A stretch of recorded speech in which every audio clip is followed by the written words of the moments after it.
عارف انت لما تكون بتصارع في كذا جبهة وكذا بطولة وتقدر تنظم افكارك بشكل كويس، انك تقدر تواجه او تجابه او تحارب في كل بطولة عشان تحقق الماكسيمم فيها، اهو ده اللي بيعمله يورجن كلوب. يورجن كلوب النهارده بافكار اقتصادية جدا وباقل مجهود وبتغييرات وايراحات كتيرة في تشكيلته قدر يخطف 3 نقط من ملعب سان جيمس بارك عشان يستمر في الصراع على القمة مع سيتي عشان يجنن جوارديولا اكتر واكتر. ايدك واللايك، ما تنساش تعمل سبسكرايب للشانل زي ما بقول لكم كل مره. الناس بيعجبها الفيديوهات وبتكسل تعمل سبسكرايب. اعمل سبسكرايب، انت مش هتخسر حاجه، بالعكس هتشوف فيديوهاتنا اول باول. وما تنساش تفعل الجرس، وبعد ما تفعل الجرس هيطلع لك اختار اول او تفعيل الكل عشان كل فيديوهاتنا اللي بننزلها توصل لك، مش جزء من الفيديوهات، عشان تبقى متابعنا اول باول. وبرضه هقول لكم تاني، تابعونا في الكومنتات وقولوا لنا ارائكم وخلونا نتناقش مع بعض ونتكلم في الكوره، لان الكلام في الكوره مفيش احلى منه. تابعوني انا صاحب الكوره وتحليل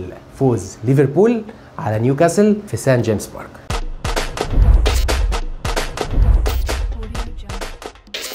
هو ماتش زي ما قلت لكم في البدايه ما فيهوش اي صعوبه خالص ولا تعقيدات على فريق ليفربول. الحاجه الوحيده يمكن اللي في البدايه كان بيعاني منها شويه ليفربول كان في اول 5 دقائق بس من الجيم، هو تنظيم فريق نيوكاسل اللي كان بيعيق فريق ليفربول على بناء الهجمه. لاحظ معايا تنظيم فريق نيوكاسل بيلعب 4-3-3، بيعمل ضغط عالي، هنا ثنائي وسط الملعب ضامين قوي في العمق، الوينجين فاتحين على الاجناب، وفي مهاجم صريح بيضغط في الامام على البين الدفاع، بحيث ان انا اعمل ايه؟ اولا امنع تقدم الباكين بالطرفين او الوينجين اللي عندي، ان انا ما اخليش لا الجوميز ولا روبرتسون فرصه او مساحه ان هم يستلموا الكره بشكل كويس فيطلعوا، وفي نفس الوقت اقفل ممرات التمرير في عمق الملعب، فلا جوتا ولا ماني ولا لويس دياز يبدا ينزل ويستلم في المساحه دي ويبدا يتحول المساحه بين الخطوط. فعشان كده ليفربول في البدايه كان بيعاني. ايه بقى ترجمه الكلام اللي كنت بقوله؟ الشكل الاقتصادي في اداء ليفربول، ان حتى الحل الوحيد اللي فكر فيه كلوب عشان يخلق مساحات فهو الحل التقليدي اللي بيعتمد عليه يورجن كلوب بشكل دائم. تعالوا نشوف هو بدأ يعمل ايه. بدأ يستدعي ضغط فريق نيوكاسل على احد اجناب الملعب. انا هخلي الفرقه كلها تعمل ترحيل عرضي عشان خاطر يجي لي في منطقه معينه عشان اقدر اخلق مساحات في ظهرهم. فلاحظ معايا بدأ هندرسون وميلنر بيميلوا كمان ناحيه الشمال، ناحيه روبرتسون وناحيه فان دايك، بقوا بيرحلوا في الناحيه دي عشان يعملوا كثافه مجموعات تمرير عشان يبدأ يجبر فريق نيوكاسل انه يخرج من مكانه، كل لعيب يخرج من مساحته فيبدأ يضغط لقدام، لان طول ما ليفربول بيحضر وبيجمع لاعب كوره في رجل ليفربول، انا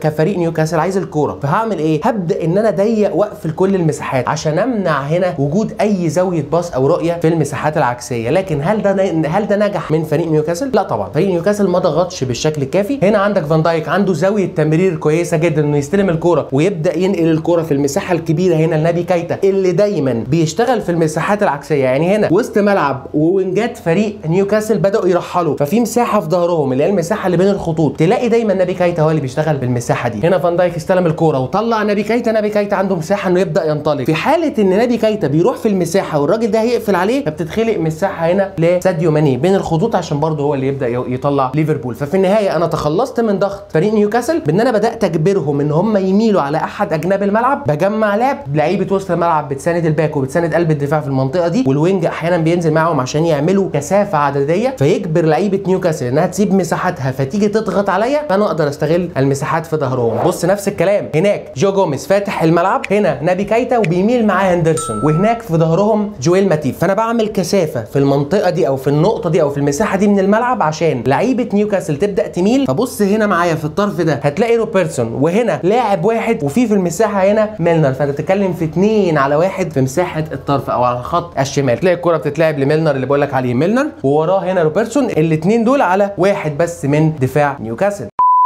بص معايا في التحول الهجومي بقى، انت خلاص احنا اتكلمنا عن ازاي انت بتطلع من مناطقك الدفاعيه. في الحاله الهجوميه وفي حالات التطور الهجومي وحتى في كره الجول، نفس الفكره الاقتصاديه اللي بيعتمد عليها يورجن كلوب، اللي هو ايه؟ انا هخلي الفريق بتاع نيوكاسل يبدا يميل عشان اخلق مساحات انا في الناحيه العكسيه وابدا استغلها بشكل كويس. فبص معايا هنا هندرسون وهنا ميلنر، الاثنين مايلين مع لويس دياز وساديو ماني ودييجو جوتا، وهنا روبرتسون وهنا فان دايك، فانت عامل كثافه عدديه كبيره جدا في النص ده من الملعب. بص بقى في المقابل الراجل ده اللي هو المفروض الوينج اللي المفروض يبقى هنا عشان يبقى قافل هنا على نبي كايتا، لا هو ضامن في قلب الملعب. ليه؟ عشان في كثافه كبيره، فانا هضطر ان انا اضم في قلب الملعب عشان ما اسيبش المساحه دي تتخلق. فبص النتيجه ان هندرسون عكس الكره على نبي كايتا. بص نبي كايتا عنده مساحه كبيره، موقف 1 ضد 1، لان هنا لويس دياز بدا يخش عشان ياخد قلب الدفاع الثاني. بص بقى نبي كايتا هيعمل ايه؟ هيمرر الكره لدياز وياخد التو في ظهر الدفاع عشان يبقى عنده مساحه كويسه، عشان المساحه الكبيره يستغلها في انه يراوغ الجول ويحط واحد من افضل الاهداف لفريق ليفربول. بص حتى لما صلاح نزل، عشان برضو الناس اللي بتتكلم انه ده شغل لعيبه، لا هو ده شغل مدرب، بدليل ان مهما اختلفت اللعيبه هي الفكره واحده. بص محمد صلاح وهنا دييجو جوتا، وبص هنا لويس دياز. لويس دياز مش فاتح الملعب، بس بص الزحمه والكثافه اللي في المنطقه دي، فصلاح ما عندوش اي زوايا تمرير غير انه يمرر ورا. وطبيعه لعب صلاح هو دايما بيحب يمرر لقدام، دايما صلاح عايز الكره قدام، بيمرر الكره عشان يبدا ينطلق ويستلم الكره. فانا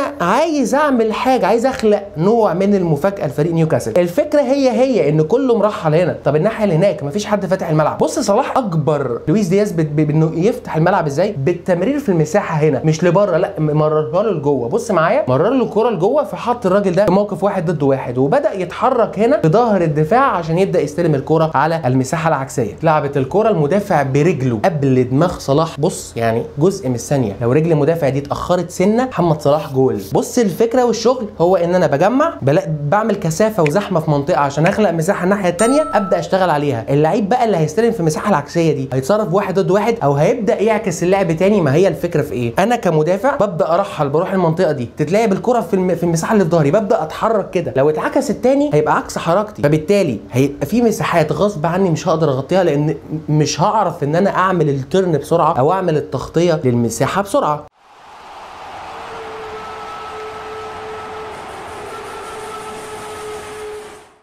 انتهت حلقتنا النهارده، اتمنى يا رب الحلقه تكون عجبتكم. لو عجبتكم الحلقه ما تنسوش تعملوا لايك للفيديو واعملوا سبسكرايب للشانل وفعلوا الجرس عشان يوصل لكم كل فيديوهاتنا، وشغلوا تفعيل الكل او اول عشان كل الفيديوهات اللي بننزلها توصل لكم ما يوصلكوش جزء منها. سلام.